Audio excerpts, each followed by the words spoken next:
tienen a la profesora Margarita Ramos, que es una querida colega, compañera, amiga, condiscípula de muchos años los dos somos discípulos del profesor Palomeque, al cual conocen y que además estuvo para la conferencia inaugural en la primera sesión.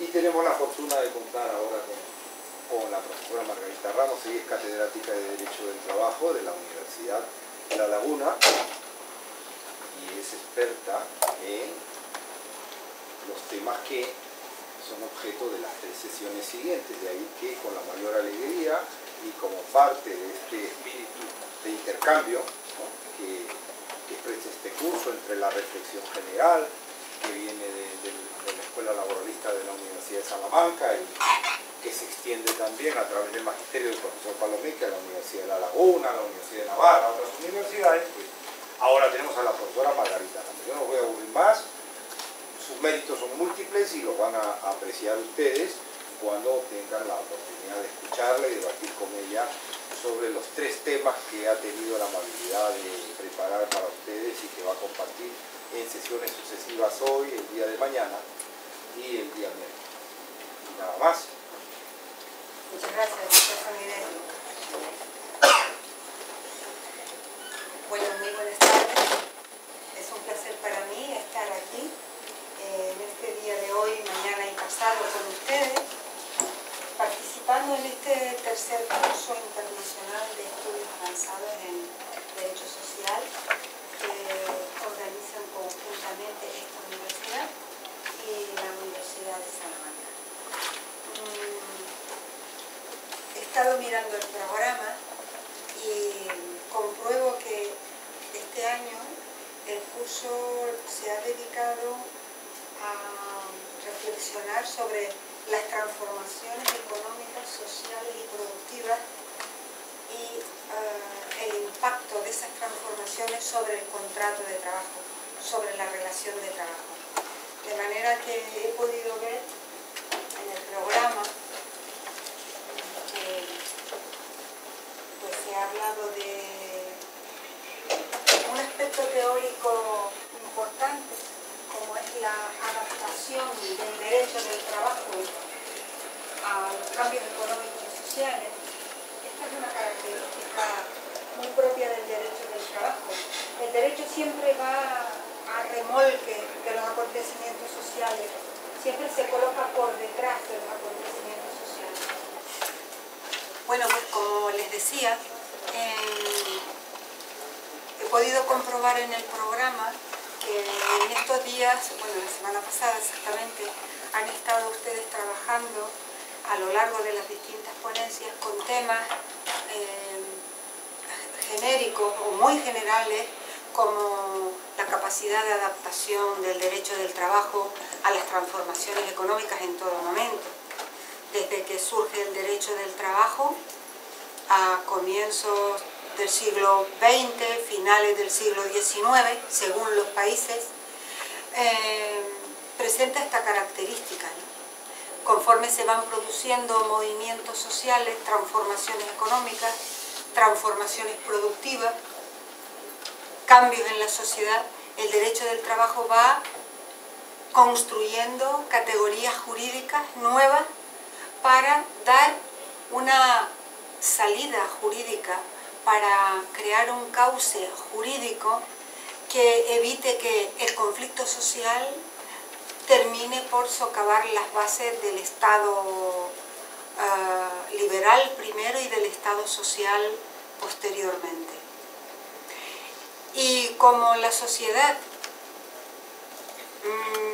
no detiene en ningún momento, paraliza esos cambios y esas transformaciones continuas y permanentes, hoy vamos a hablar de una de las transformaciones más sustanciales que el derecho en general y el derecho del trabajo en particular han experimentado a finales del siglo XX y a comienzos ya del siglo XXI, que es donde nos encontramos ahora. Y es la llegada de las mujeres al mundo del trabajo productivo.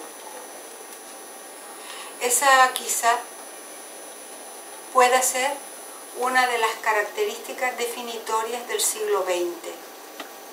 Si hay un cambio esencial, importante, definitivo en el siglo que Eric Hobsbawm llama el siglo corto, el siglo XX, es la incorporación de las mujeres al trabajo, entre comillas, vamos a reseñarlo así, al trabajo productivo, porque las mujeres siempre han trabajado. A lo largo de la historia, pues se constatan distintas etapas y civilizaciones donde las mujeres han jugado un papel determinado en todo tipo de sociedades. Pero la característica definitoria del siglo XX es que la mujer sale del ámbito de la esfera de lo privado, del mundo de lo privado, para adentrarse en espacios propios de lo público. ¿Y cómo se produce esa transformación de la posición de las mujeres en la sociedad? A través del trabajo, a través de la incorporación al trabajo que los sociólogos tradicionalmente llamaban trabajo productivo. Porque el otro trabajo, el que tradicionalmente han realizado las mujeres en el seno de la unidad familiar, en los hogares, es un trabajo que tiene un valor económico incluso. Claro que sí. Ahora cuantitativamente sabemos qué valor tiene el trabajo doméstico cuando contratamos una persona para que lo realice. Pero el trabajo no productivo, el trabajo doméstico, el trabajo de los cuidados, de los mayores, de los enfermos, de los hijos pequeños, no contabiliza en las estadísticas oficiales para medir el Producto Interior Bruto de un país. Tiene un valor económico, un alto valor económico, pero ni siquiera cuenta cuando los países utilizan los indicadores para cuantificar cuál es el Producto Interior Bruto de un país. Pues ese trabajo que tiene un valor económico no se utiliza como indicador de la medición del PIB de un país, del Producto Interior Bruto de un país.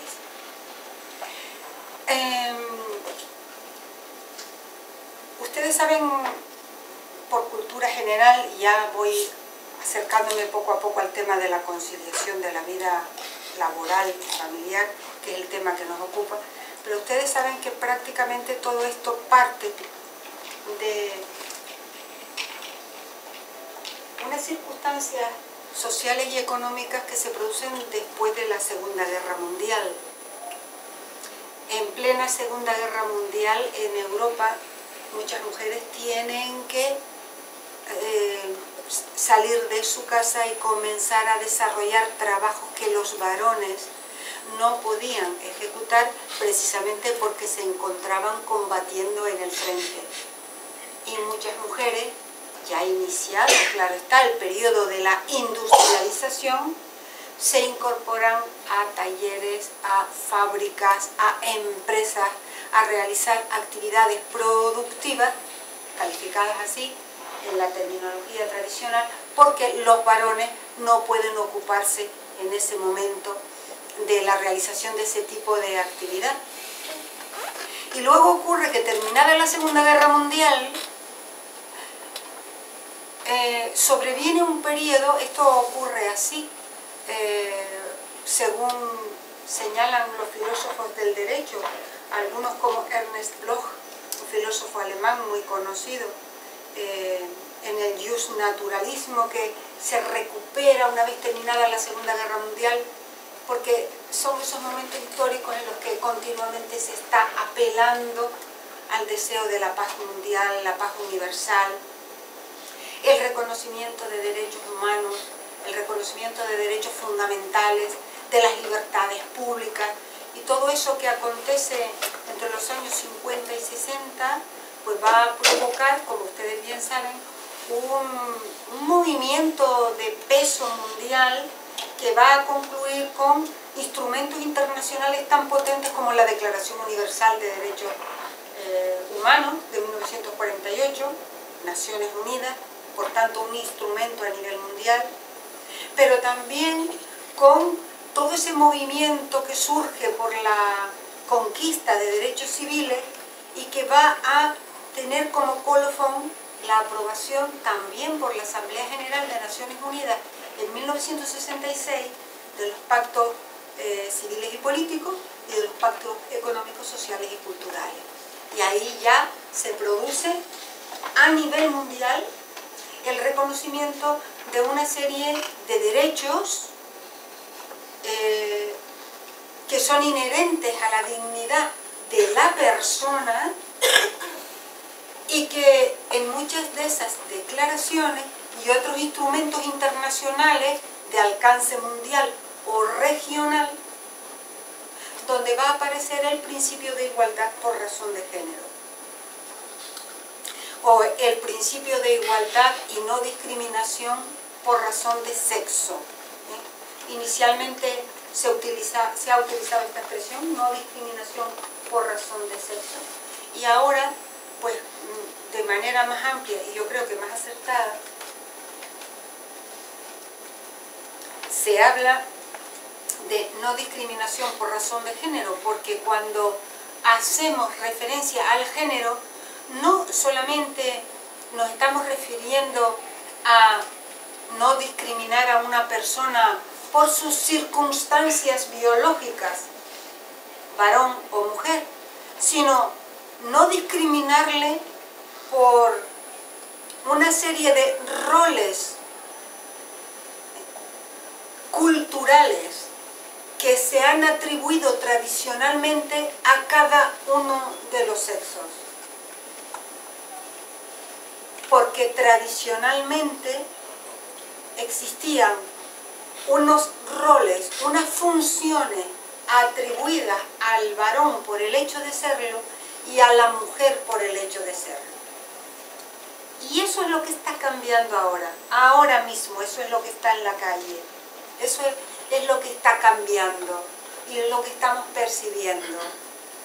Que los roles tradicionales asignados al varón como el hombre debe ser el proveedor de ingresos para la familia.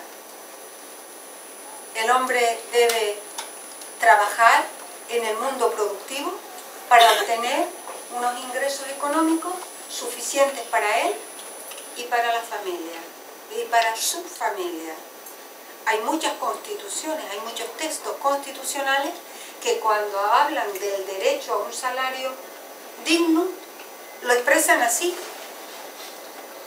El trabajador tiene derecho a recibir un salario digno o suficiente para llevar una vida digna, él y su familia. ¿Y cuál era el rol o la función social tradicionalmente atribuida a las mujeres? Las mujeres deben ocuparse de las labores de cuidado, cuidado de su familia, cuidado de sus hijos, cuidado de los dependientes, cuidado del hogar familiar. Las mujeres deben ocuparse del ámbito de lo privado, mientras que los hombres, los varones, están llamados a participar en el trabajo productivo y también a ocuparse de la esfera de lo público, ocupar cargos públicos, acceso a puestos políticos, ejercicio del poder público, ¿vale? Pues esto es importante. Esta cuestión terminológica no es una cuestión de estilo, tiene un trasfondo importante. Cuando hablamos de la igualdad por razón de género, nos estamos refiriendo a romper con esos roles tradicionalmente establecidos en la cultura, sobre todo hablamos de la cultura de Occidente, que es la más próxima que tenemos a nosotros, en la medida en que atribuye una determinada función a los hombres y una determinada función a las mujeres. ¿Y por qué no queremos esa discriminación? O esos tratos diferenciados, arbitrarios y no justificados. Porque la sociedad ha cambiado. Porque la sociedad ha comenzado a ver con naturalidad cómo poco a poco y progresivamente las mujeres se van incorporando al mercado de trabajo. Las mujeres entran en el mercado de trabajo.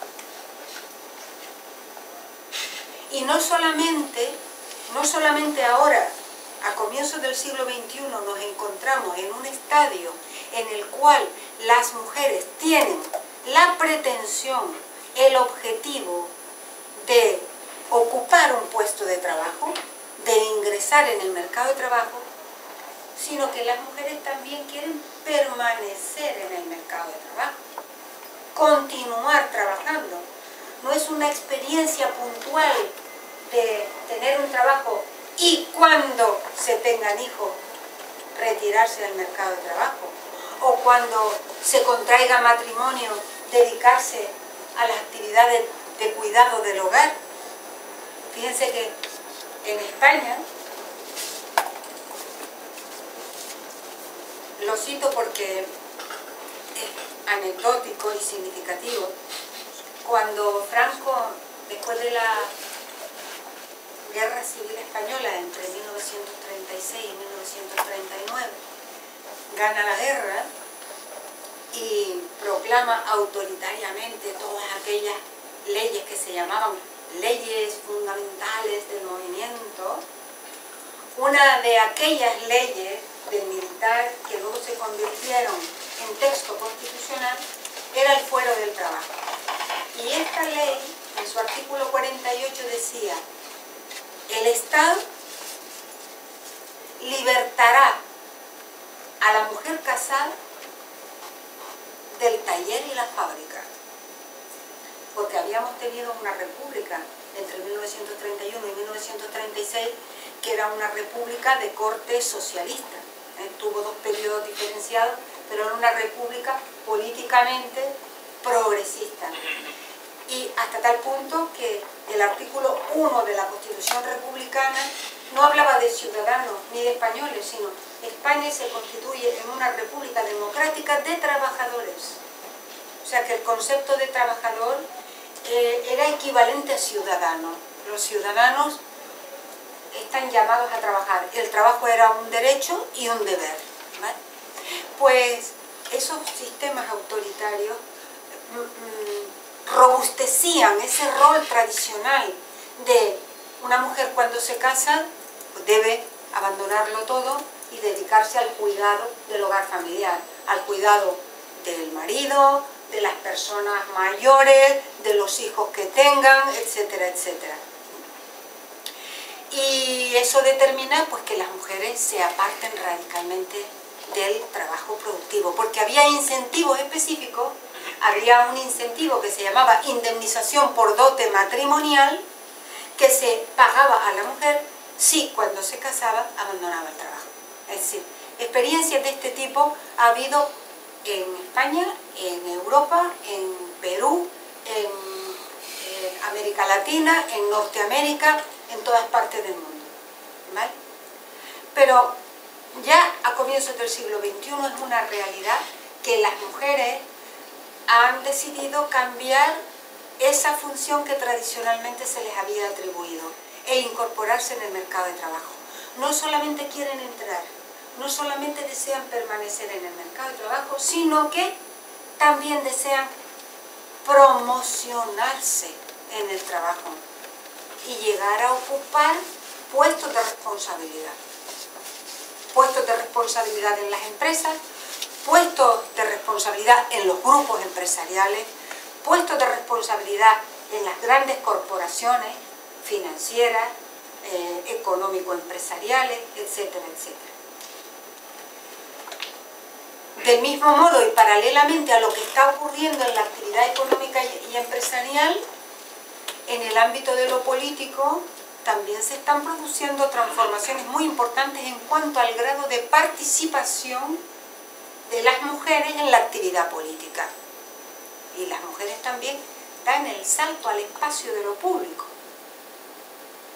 y acceden a cargos públicos por elección o por los sistemas que permita cada uno de los regímenes políticos establecidos en cada país. Ustedes lo saben perfectamente. Hoy en día tenemos mujeres que son altos cargos políticos de sus países o gerentes de organismos internacionales tan potentes como el Fondo Monetario Internacional. En fin, las mujeres han tratado de ocupar espacios públicos que tradicionalmente les habían sido vetados como consecuencia de aquellos roles tradicionalmente establecidos por la cultura en función del género, lo masculino, lo femenino, los valores de lo masculino y los valores de lo femenino. Bien, y ahora llegamos ya al núcleo de la cuestión que nos interesa. Si todos esos cambios y transformaciones se han producido en los sistemas productivos, en las relaciones económicas, sociales y políticas, ¿dónde queda la familia? ¿Quién atiende la familia? ¿Cómo se afrontan en el ámbito de lo privado, pero también en el ámbito de lo público, las cuestiones familiares? Porque claro está, todas las sociedades aspiran a reproducirse para sobrevivir históricamente. Luego, la tenencia de hijos no es solamente un asunto privado, no es una cuestión que concierne a una pareja, a un matrimonio. Es un aspecto de carácter absolutamente público. La política familiar, la política demográfica es un asunto de Estado. Ahora mismo, en determinadas regiones del mundo, como la Unión Europea, hay un problema de orden público y de emergencia de carácter absolutamente prioritario, y es el envejecimiento de la población, que trae causa de lo que estamos hablando. La incorporación de las mujeres al mundo del trabajo no ha venido acompañada de políticas públicas que fomenten la natalidad.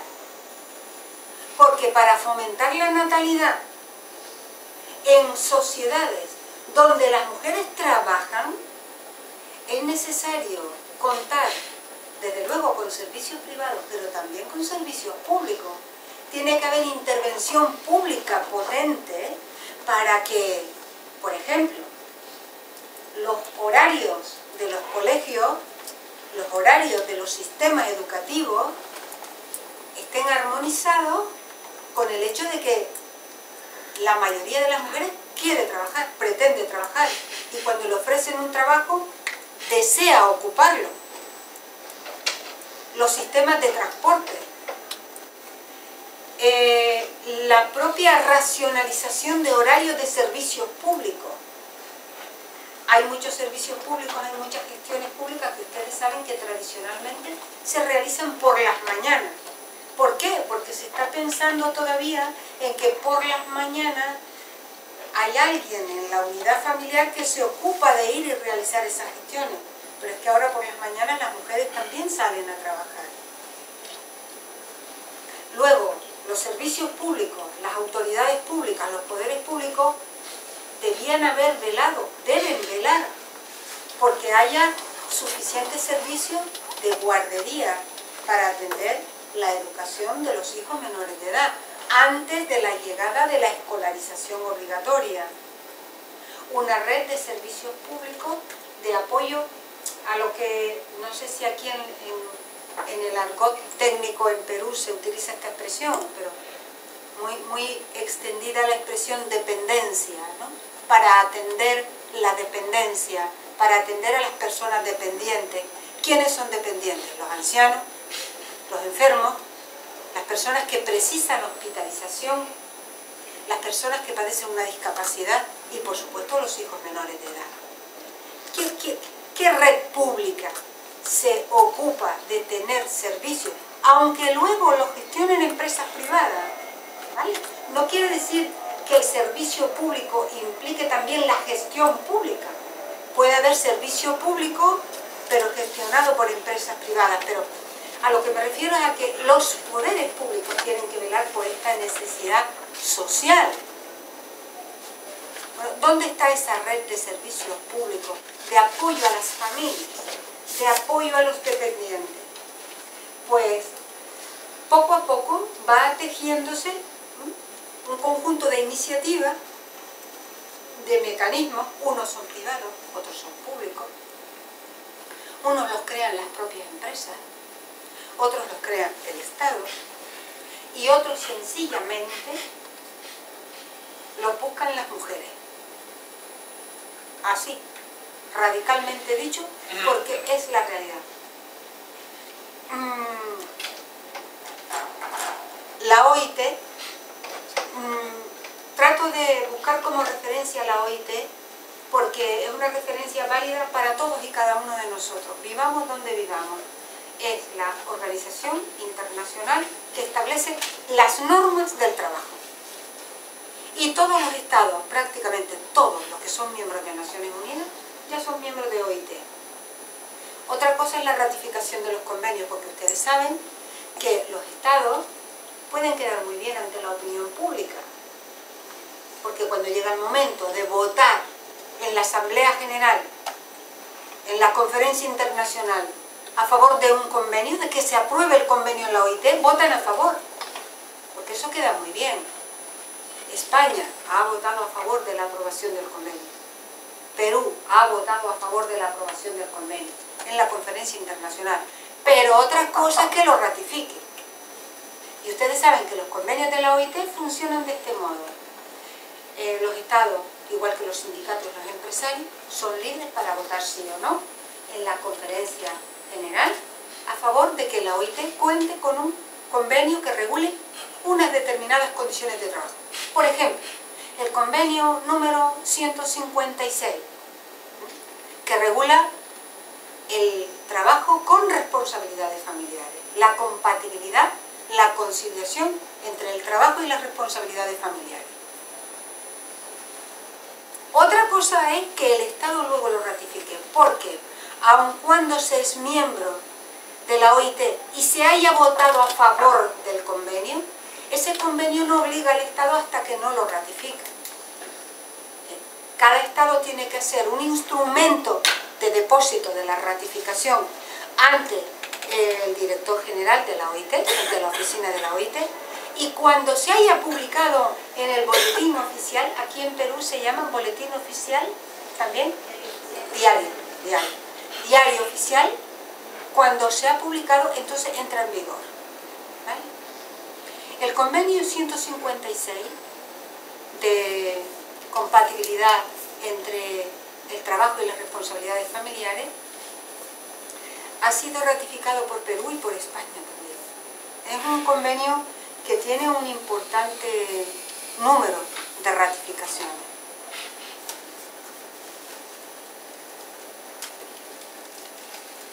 Es un convenio del año, si no me falla la memoria,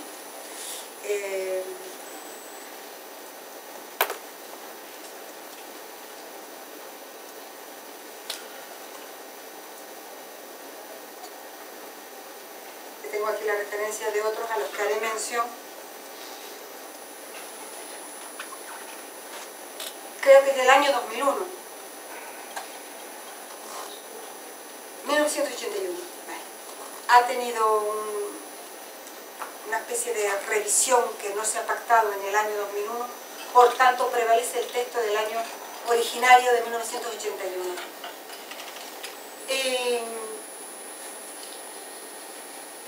Ese convenio obliga, en principio, a todos los estados que lo han suscrito a introducir medidas.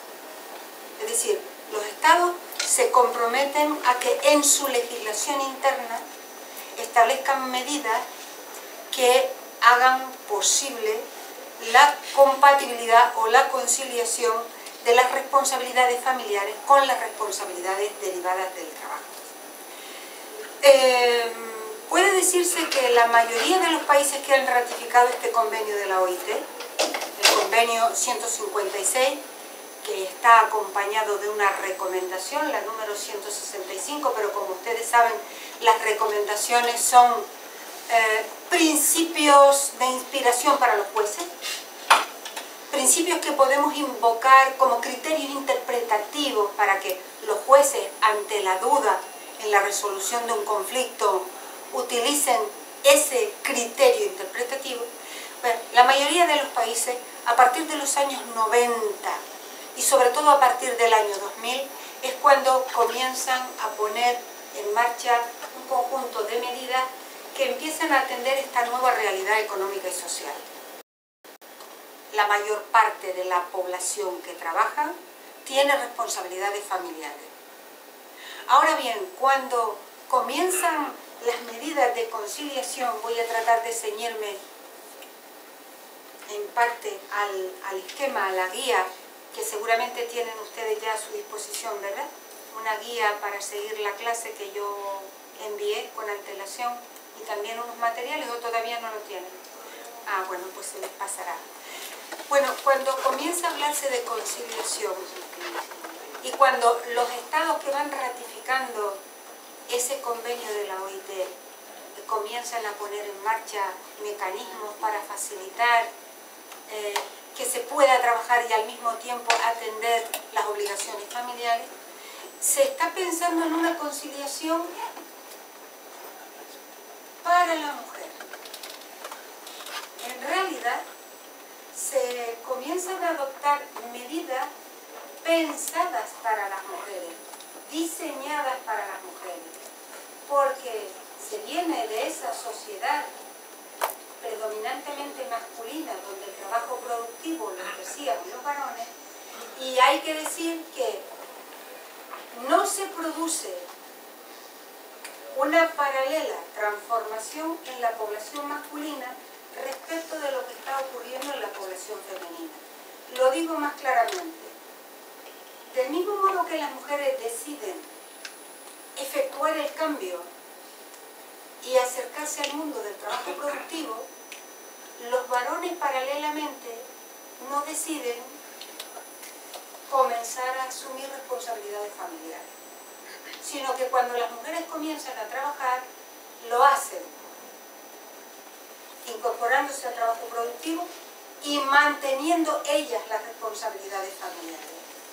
Y entonces las medidas de conciliación son medidas que tratan de dar solución a un problema que se considera que es de la mujer, de las mujeres. ¿Cómo pueden ellas trabajar y al propio tiempo no desatender las responsabilidades que tienen como madres, como hijas, como hermanas, como cuñadas, con todos esos familiares a su cargo? Entonces, aquí me gustaría introducir una reflexión que es teórica, pero extraída de la realidad.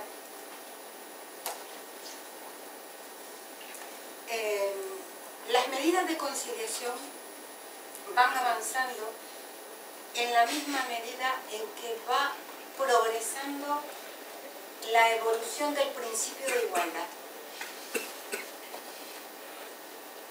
No se puede hablar de la conciliación de la vida laboral y familiar sin pasar por el capítulo relativo a la igualdad de los seres humanos. Todas las personas nacen libres e iguales ante el derecho. Todas las personas son iguales en la aplicación del derecho. Todas las personas son iguales en dignidad, dice el artículo 1 de la Declaración Universal de Derechos Humanos.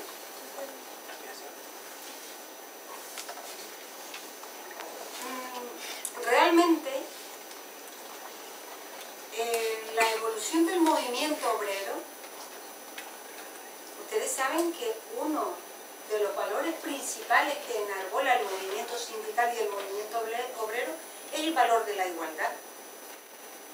El cambio del Estado liberal al Estado social, que se produce en el siglo XX, realmente acontece cuando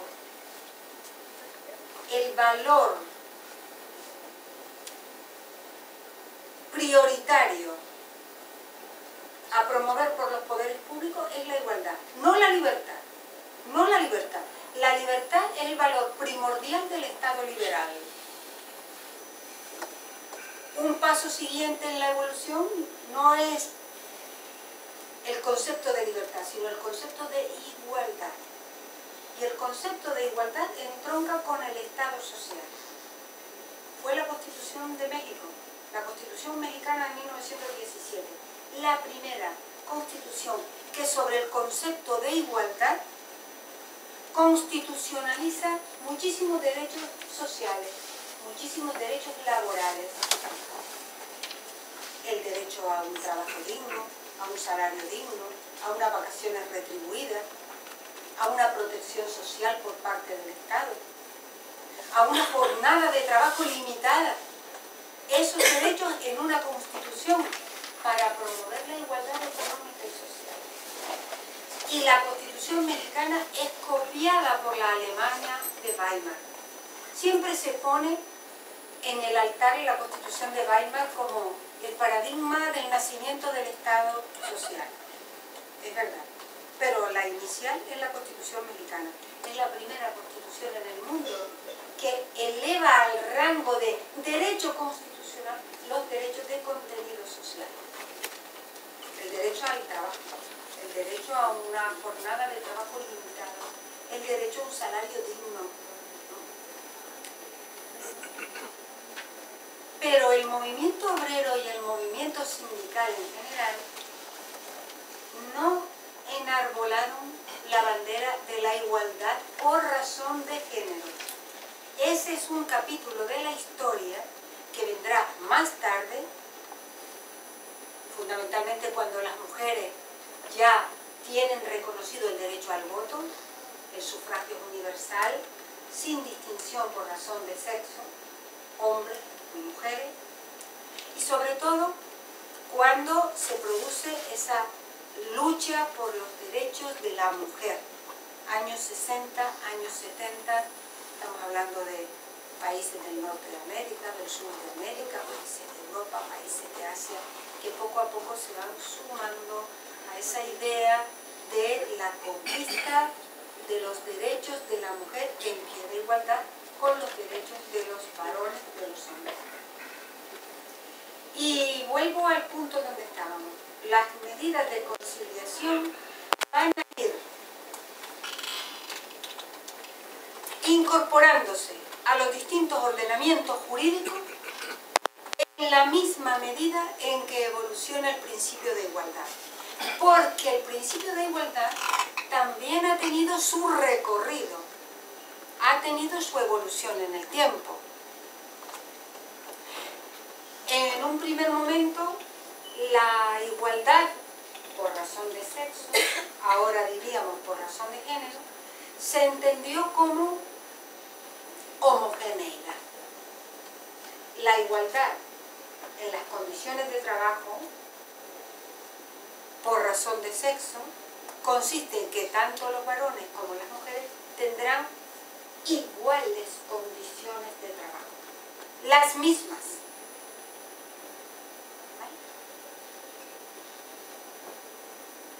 Fíjense que frente a eso aparecen elementos que a ustedes mismos les hacen pensar, bueno, a ver, tenemos normas específicas para las mujeres.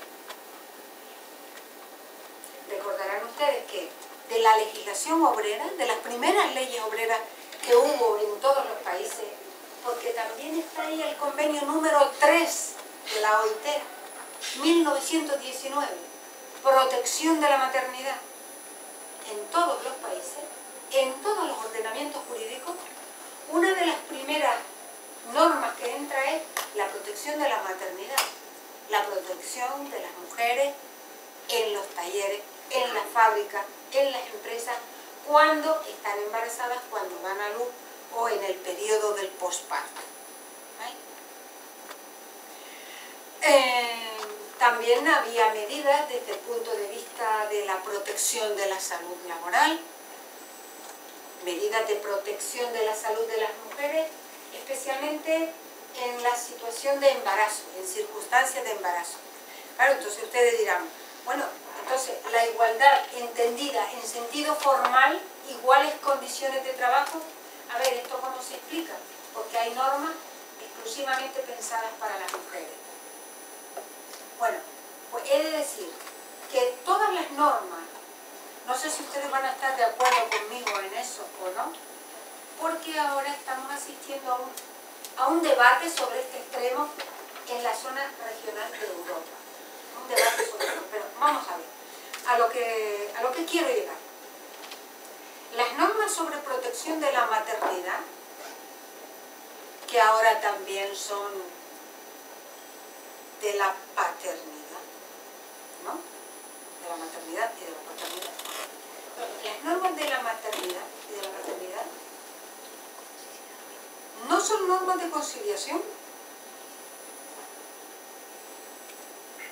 ¿no? Son normas de maternidad y paternidad. Son circunstancias biológicas concretas por la tenencia de un hijo. Pero eso no es conciliación de la vida laboral y familiar. La conciliación de la vida laboral y familiar es cómo hacer compatible tener un hogar, tener unos padres, tener unos hijos, tener unos enfermos y tener que trabajar. Y ya son deberes de los hombres que trabajan y de las mujeres que trabajan, por la masiva incorporación de las mujeres al mundo del trabajo productivo. Entonces, el bien jurídico tutelado, el bien jurídico protegido con la maternidad y la paternidad, es la circunstancia concreta de tener un hijo. Pero las normas de conciliación de lo que tratan es de cómo armonizar los tiempos de trabajo, cómo organizar el tiempo de trabajo para hacerlo compatible con las responsabilidades familiares. Una persona que no ha tenido nunca un hijo, hombre o mujer, puede tener responsabilidades familiares. Cuidar al padre, cuidar a la madre, cuidar a un hermano, cuidar a una persona que está hospitalizada de la familia. Eso es conciliación. Bueno, ahora hay un pequeño debate en Europa en torno a si hay que meter todo esto en el mismo saco y en realidad hablar de parentalidad, ¿no? De permisos parentales, incluyendo en permisos parentales todos los permisos que se piden tanto por la tenencia de hijos como por el cuidado de la familia, de los familiares. Pero eso es peccata minuta, eso es una cuestión muy puntual y luego si quieren en el debate pues intervienen si quieren interés en ello. Pero en fin, las normas de conciliación están pensadas para afrontar una nueva organización del tiempo de trabajo.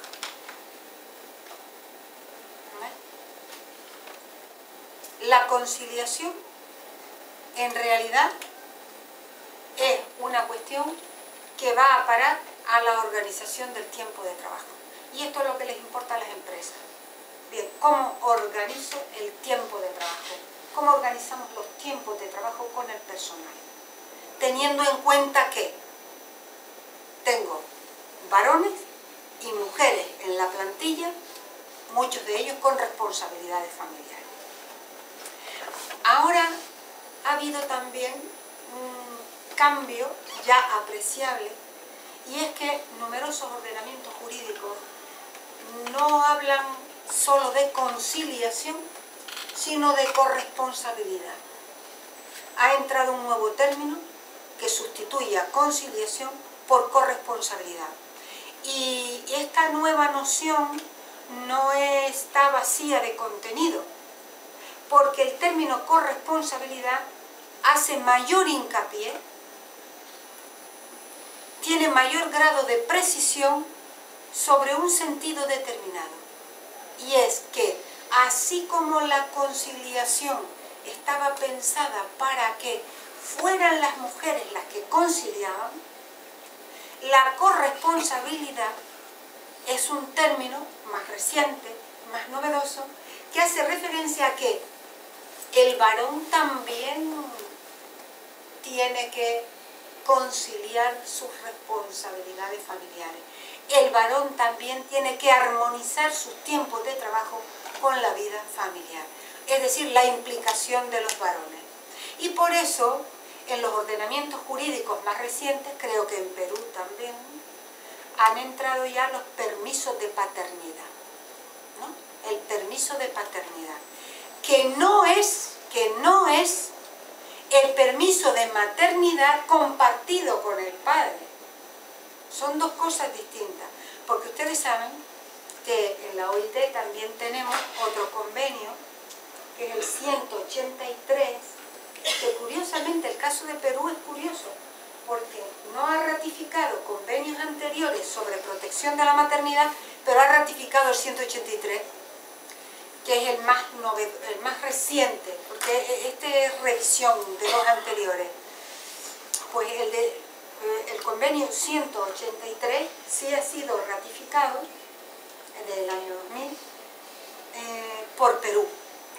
Y aquí también se habla de la posibilidad de que los varones se impliquen en las responsabilidades familiares. Pero ¿cómo concibe el permiso de maternidad o la licencia por maternidad este convenio de la OIT?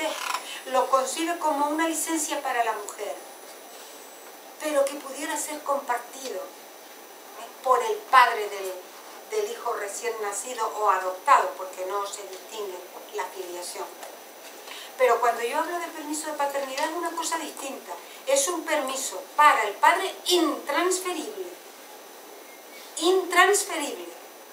Es para él y solo para él. No se lo puede ceder a la madre. No lo puede compartir con la madre. No lo puede distribuir con la madre. Sí el de maternidad, porque el de maternidad es más largo. ¿Cuántas semanas tienen de maternidad Perú? ¿14 o 15? 90 días, 3 meses, 90 días, 4, 8, 12, entre 12 y 13 semanas pueden estar, ¿no?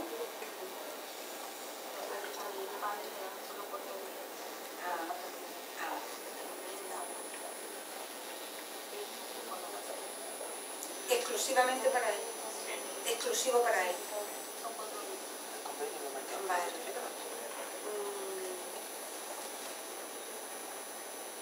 ¿Y se llama permiso por paternidad? ¿O se llama permiso por nacimiento de un hijo? Licencia por paternidad. Vale, entonces lo tienen integrado también. Sí. Son esos permisos que no se pueden transferir porque están pensados para que el varón también participe en las responsabilidades familiares.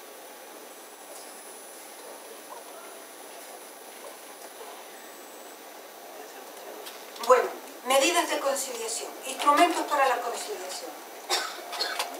Bueno, la primera, típica y desde luego a la vista de los resultados alcanzados, susceptible de crítica, el trabajo a tiempo parcial. ¿Vale? El part-time o trabajo a tiempo parcial. Cuando aparece esta nueva forma de distribuir la jornada de trabajo, porque el trabajo a tiempo parcial no es ni siquiera una modalidad de contrato, no es un contrato temporal o indefinido, no, es un contrato en el cual la jornada de trabajo está modalizada, pero no es una modalidad de contrato temporal, indefinido, de aprendizaje, no. Es una forma de distribuir la jornada de trabajo, a tiempo completo o a tiempo parcial. Pues cuando comienza a ponerse de manifiesto el valor que tiene el trabajo a tiempo parcial en el mercado de trabajo, porque es una fórmula flexible, al mismo tiempo se dice, es que es una forma de trabajo especialmente apta para las mujeres con responsabilidades familiares, porque así les permite conciliar trabajo y familia. Durante unas horas al día puede realizar un trabajo productivo por el que tiene unos ingresos y mientras tanto las responsabilidades familiares también están atendidas por ella. Pero fíjense, segmentación en el mercado de trabajo. Entonces nos vamos a encontrar con un mercado de trabajo que funciona así. El trabajo a tiempo completo fundamentalmente, primordialmente, desarrollado por trabajadores varones. El trabajo a tiempo parcial, fundamentalmente ejercido por mujeres. Si ustedes van a la OIT y buscan informes, documentos sobre el trabajo a tiempo parcial en el mundo en general, verán que en todas partes ocurre algo similar a su propio país. Y es que en un altísimo porcentaje el trabajo a tiempo parcial está desarrollado por mujeres y en un escaso porcentaje por varones. Y normalmente el trabajo a tiempo parcial por varones es involuntario. No es que voluntariamente los varones deseen trabajar a tiempo parcial, desean trabajar a tiempo completo. Y las mujeres mayoritariamente se están quedando con el trabajo a tiempo parcial. Claro, pues esto que en principio es solo una forma de distribución del tiempo de trabajo dentro del mercado de trabajo, luego tiene unas consecuencias económicas y sociales de elevado grado de impacto. Porque el trabajo a tiempo parcial significa, en primer lugar, como ustedes saben perfectamente, menos ingresos. En el trabajo a tiempo parcial, el salario es proporcional al tiempo de jornada efectuada, ¿no? Pues si se trabaja el 50% de la jornada, quien está trabajando a tiempo parcial cobra el 50% del salario. Si se trabaja una tercera parte de la jornada, pues una tercera parte del salario que correspondería a ese puesto de trabajo a tiempo completo. Bueno, menores ingresos. Segundo, menores aportaciones a los sistemas de seguridad social. Luego, las carreras de cotización, no sé si la expresión cotización aquí tiene el mismo significado. Aportación. Ustedes utilizan aportación, ¿no? Luego, las carreras de aportación a la seguridad social son inferiores. Esto quiere decir que cuando las mujeres tengan una invalidez permanente, una jubilación, un desempleo, las prestaciones también son inferiores. Sobre todo jubilación. Fijémonos en la pensión de jubilación, porque la jubilación determina cuál va a ser el nivel de cobertura económica de las personas de mayor edad. Y van a determinar los umbrales de pobreza de las personas mayores. Vean documentos de la OIT sobre el trabajo a tiempo parcial, miren cifras de los informes de la OIT sobre el trabajo a tiempo parcial en el mundo y podrán comprobar cómo empíricamente, con datos y con estadísticas, se ha constatado que el trabajo a tiempo parcial produce un enorme grado de pobreza en las mujeres cuando son mayores, porque las pensiones que reciben de jubilación, las ayudas por jubilación, son raquíticas, son muy poco cuantiosas económicamente hablando. ¿Vale? Entonces, no sé si aquí, en una sociedad ahora emergente, económicamente hablando, como la de Perú, se pondera, se pone el énfasis en las bondades del trabajo a tiempo parcial, pero en Europa es harto repetitivo continuamente, y España, que está sumida en una crisis económica tremenda, también continuamente el ministro de Economía y la ministra de Trabajo no cesan de decir hay que potenciar el trabajo a tiempo parcial porque estamos por debajo de la media europea, como si el trabajo a tiempo parcial fuera algo voluntariamente deseado por los ciudadanos y ciudadanas, cuando se nos ha llenado el mercado de trabajo de España de trabajo temporal y a tiempo parcial. Temporal y a tiempo parcial. Eso es trabajo precario, eso es trabajo que coloca a las personas en una posición muy débil económicamente, muy vulnerable económicamente. Bueno, pues entonces, el trabajo a tiempo parcial ha sido considerado como medida adecuada para la conciliación en un momento inicial. Hoy en día está en tela de juicio. Otros instrumentos, otras medidas para la conciliación. Bueno, entre las medidas tradicionales de conciliación y largamente utilizadas tenemos, como ustedes saben, los permisos, licencia y excedencia. Permisos, licencia y excedencia que tienen todas esas figuras en común, que quien va a conciliar con sus responsabilidades familiares abandona temporalmente el mercado de trabajo. ¿Qué familias se pueden permitir ese tipo de medidas? Todas las familias pueden permitirse el lujo de pedir permisos, licencias y excedencias para cuidar a un familiar, un enfermo, un mayor, un hijo discapacitado. Bueno, pues esas eran las medidas tradicionalmente utilizadas. Bien, ha habido ordenamientos jurídicos, dependiendo de los gobiernos, que han tratado de introducir ahí pequeñas cuñas, ¿no?, paliativos, digamos, para evitar los efectos perversos de los permisos, licencias y excedencias. Por ejemplo, en España, en el gobierno socialista de Zapatero, se fueron introduciendo medidas de amortiguación, ¿no?, de amortiguación de los efectos negativos de abandonar el mercado de trabajo. Por ejemplo, la excedencia por el cuidado de hijos menores de 3 años es una excedencia que se puede pedir para abandonar por completo el empleo y dedicarse al cuidado de los hijos. El primer año se considera o se asimila, mejor dicho, a una excedencia forzosa, por fuerza, como por cargo público. Si una persona es elegida alcalde de su localidad, pide una excedencia forzosa, reserva de puesto de trabajo, cómputo de antigüedad en la empresa.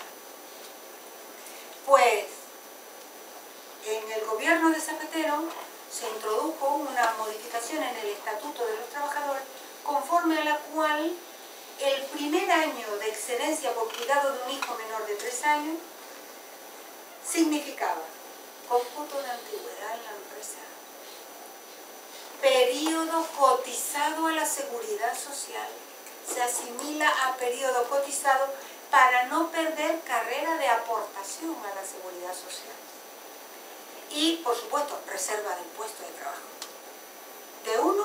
O sea, del mismo u otro equivalente, igualmente retribuido, de igual valor. ¿Vale? O sea, dentro de las medidas tradicionales de los permisos, las licencias y las excedencias, pues se han ido introduciendo factores de corrección de los efectos negativos que tiene abandonar el mercado de trabajo. Y luego la medida estrella típica ha sido la reducción de la jornada de trabajo. Las personas con responsabilidades familiares pueden, si lo desean, voluntariamente, reducir la jornada. Pero claro, reducir la jornada es reducir los ingresos de la familia. O sea, volvemos otra vez al discurso del trabajo a tiempo parcial. Reducciones de jornada.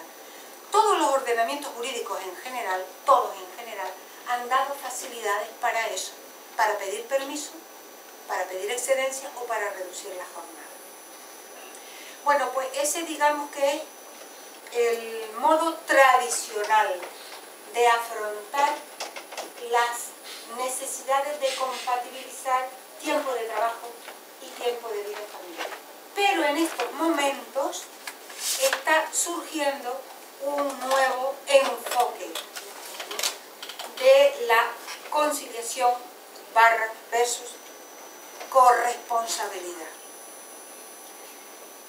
Y en este nuevo enfoque se parte por la experiencia ya reconocida de que resulta negativo para los trabajadores, negativo para las empresas, pésimo para la productividad, tener que abandonar el mercado de trabajo por tener responsabilidades familiares.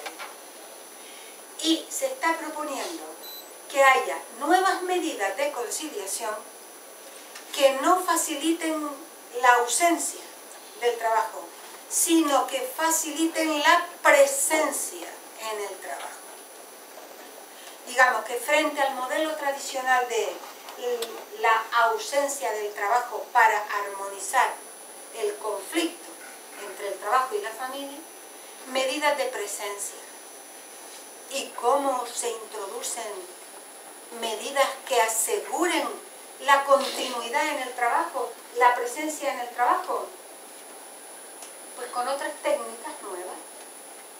En vez de reducción de jornada,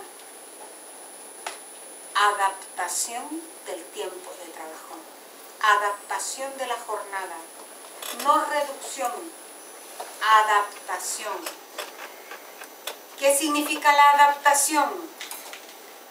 Adaptación no quiere decir disminución, no es disminución de la jornada,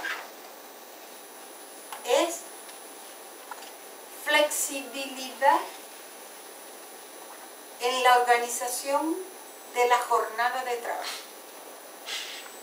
Aquí los expertos en recursos humanos, los gestores de recursos humanos, empiezan a tener a su disposición nuevas técnicas que permiten, manteniendo la jornada, asegurando la jornada, introducir flexibilidad en la organización y distribución del tiempo de trabajo.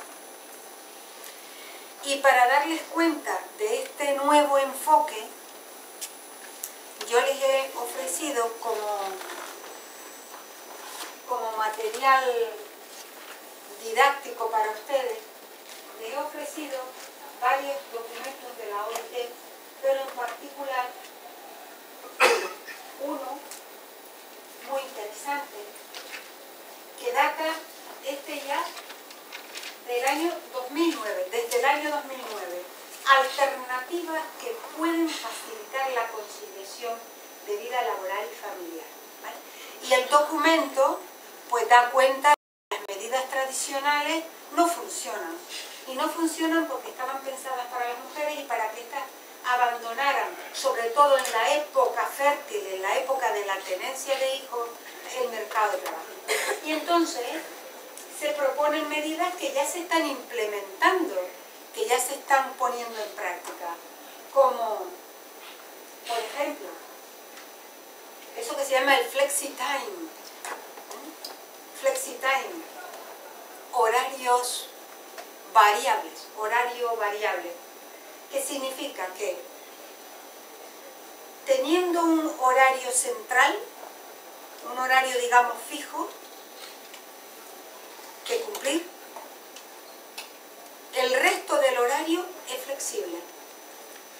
El horario central coincide con los momentos punta de producción, con los momentos en que hay que atender un mayor número de clientes, cuando hay que realizar un mayor número de ventas, ¿vale? El horario central coincide con los momentos punta o pico, que dicen ustedes, con los momentos pico de trabajo. Y el resto del horario es flexible, de tal manera que se puede llegar más tarde o se puede salir antes.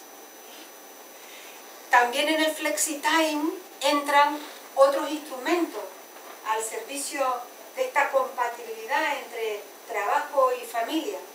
Por ejemplo, los tiempos de descanso pueden los trabajadores voluntariamente acortarlos para salir antes, ¿vale? Otro tipo de instrumentos, los turnos, el manejo de los turnos, haciéndolos rotatorios y admitiendo también la posibilidad de que los propios trabajadores se intercambien los turnos. O sea, que haya un margen de maniobra flexible para que los turnos efectivamente se realicen, pero con independencia de quién los realiza. Puedan los propios trabajadores tener un margen de maniobra para intercambiarse turnos. Otra práctica que está comenzando a utilizarse en Europa, no sé si aquí también, no sé si ustedes tienen conocimiento de ello, es el llamado banco de horas. El banco de horas, que consiste en que a los trabajadores se les asigna una especie de cuenta individual de horas trabajadas, ¿vale? Con independencia de en qué momento las realiza. O sea, se tiene que realizar pues 42 horas semanales, 38 horas semanales, 40,5 horas semanales, ¿vale? Dependiendo si hay distribución regular o irregular de la jornada. Ahora, usted puede concentrar en determinados días y en determinadas horas un mayor volumen de tiempo de trabajo. a cambio de tener días libres u horas libres. Es decir, que se le asigna un número de horas, las pactadas en el convenio colectivo, las establecidas legalmente, pero luego el trabajador tiene un importante margen de maniobra para distribuir ese horario de trabajo. Entraría dentro de los temas del horario flexible. Luego también otras fórmulas que ahora se están ensayando debido al auge de las tecnologías de la comunicación, como puede ser el teletrabajo, o combinar trabajo en un lugar fijo con una parte del horario de trabajo que se puede realizar a domicilio o a distancia, el denominado teletrabajo.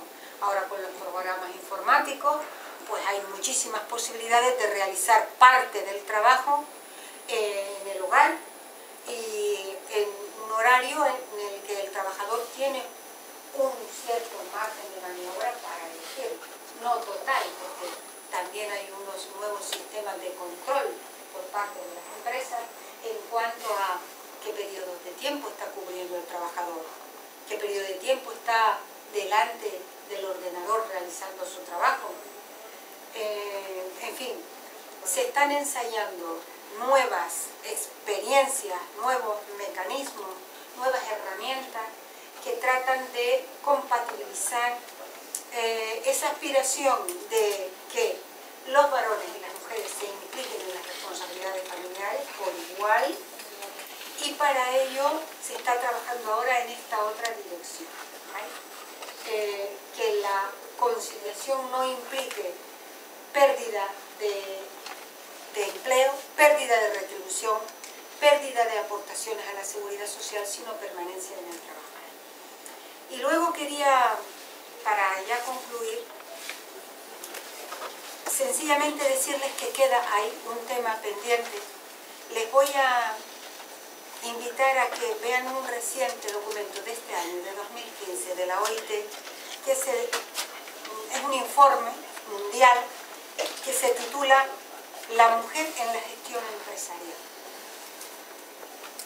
Y tiene un subtítulo, Cobrando impulso. La mujer en la gestión empresarial, cobrando impulso, informe mundial de la OIT, y es un informe que ha realizado la Oficina de Actividades para Emprendedores.